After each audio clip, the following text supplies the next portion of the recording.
in a sentence. With the rise of lab-grown diamond sparking intense debate and division in the industry. I understand that many of you believe that lab-grown diamonds are the future. They offer affordability and sustainability and appeal to growing segment of the consumer who prioritize that factor. However, there is a concern that this shift would overshadow natural diamonds, which has been the bedrock of our industry for centuries. But I'm here to offer a different perspective. Rather than viewing this as a zero-sum game, where one must win and the other must lose, I believe that we have an incredible opportunity to expand the market together. The truth is, both natural and the lab-grown diamond will bring unique value to the table, and when leveraged correctly, they can complement each other and help grow the overall jewelry consumption. We're talking about $80 billion jewelry, $84 billion jewelry business. We're talking about natural diamond, and of late, lab-grown has made its way and taken a part of business, which means about $10 or $12 billion worth of jewelry at least is being sold only in the USA of lab-grown diamond. But I actually see, more than that. It's not the $80 billion and you try to eat from each other's plate. What we're seeing is we are looking at to grow the business overall, and I think it's very easy to grow our business to a $10 billion business. It's a diamond jewelry business. I'm not distinguishing lab-grown and natural diamond. So, consider analogy of airplane and boats. When airplanes were invented, many thought that the boats would become obsolete and model of travel. Indeed, air travel did take long-distance journeys, but boats didn't disappear. Instead, they transformed their business into a luxury cruises, offering experiences that airplane could never provide. Similarly, in our industry, lab-grown diamond may enter a certain consumer needs, but natural diamond can also carve its own space by offering something unique, heritage, rarity, and unmatched emotional connection. Let us take a page from the fashion industry. Ready-to-wear clothing spans from three segments: fast fashion, casual wear, and formal attire. Each segment serves a different consumer needs, from synthetic blend in casual wear to high-end natural fabric in formal clothing. Our jewelry industry can adopt similar approach. Lab-grown diamonds can cater into more accessible and trend-driven segment, while natural diamond can dominate the market with timeless, high-value pieces. Both can coexist and thrive, with each serving a distinct purpose. Consumer trends, consumer behavior is dynamic. It's not what happened 100 years ago will continue to happen. And often shifting with a disposable income. So what do you have in the pocket, and what can you get for that money always remains a consideration. And these are, these factors, create an emerging trends. The current concerns about China's focus on the saving and impact on the consumer spending are likely to be temporary.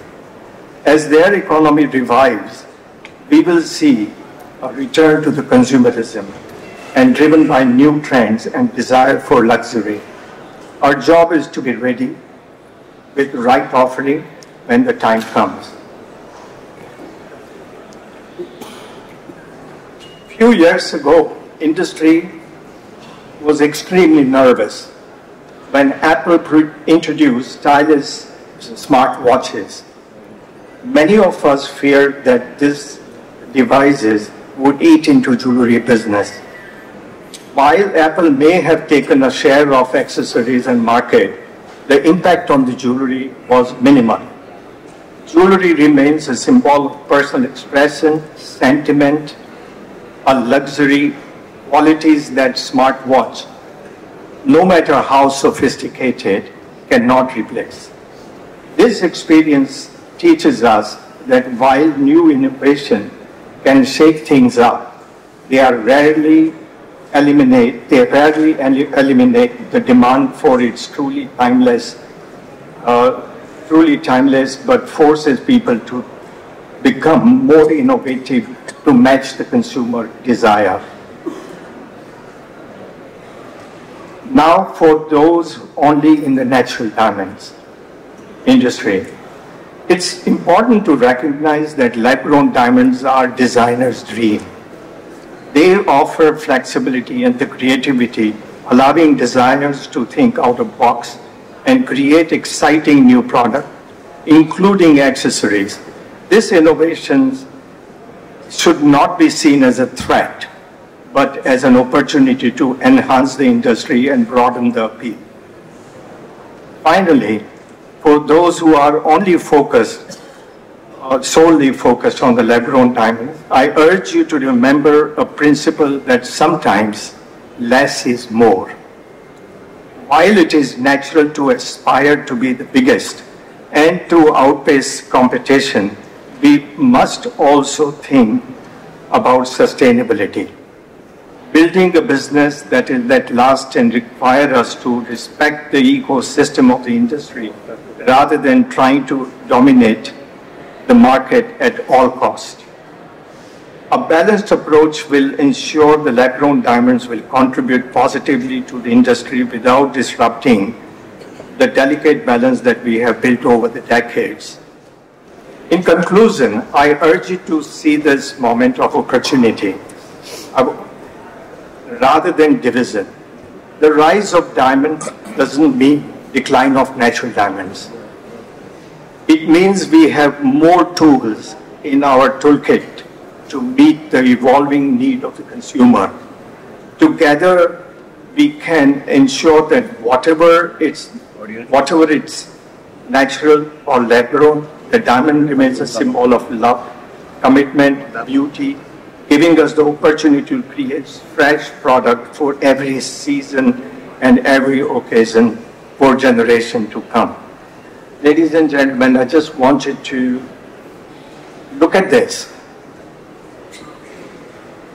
The 10-carat natural fancy orange diamond framed in lab-grown baguettes.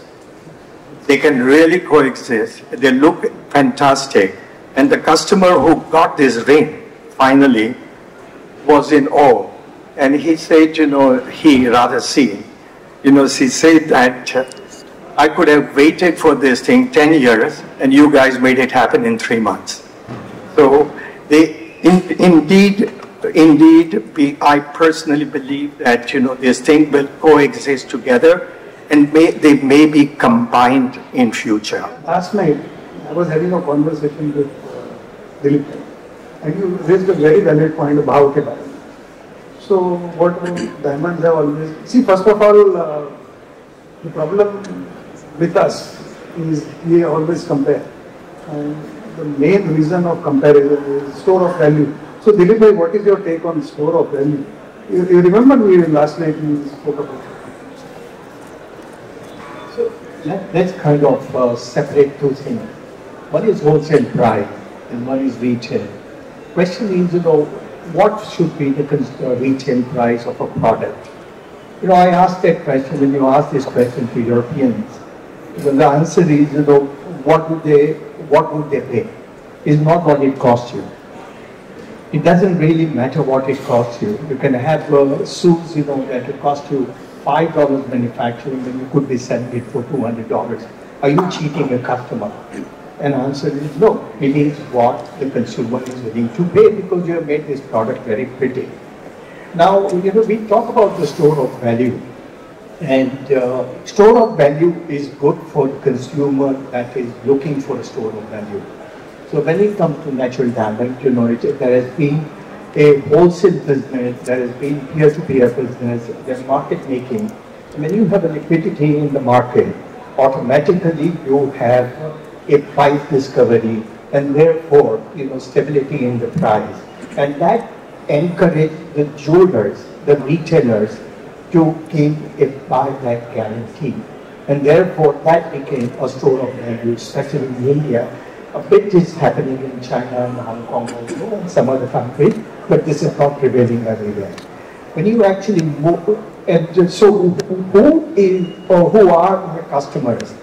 When I look at the jewelry, diamond jewelry customer in India, they're basically buying this as a store of value. Okay? When you come and they are investors, they are not necessarily consumers. Okay?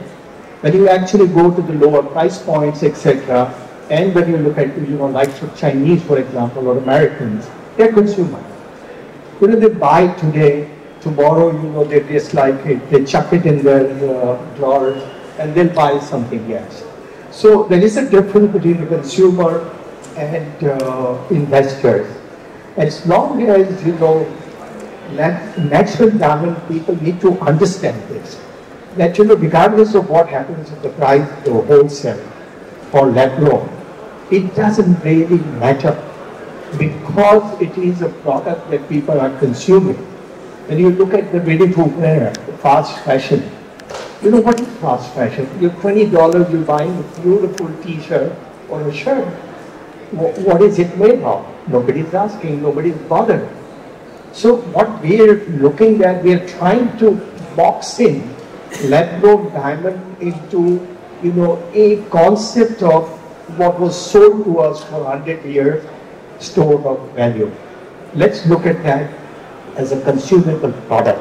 And I think we will make our life much easier.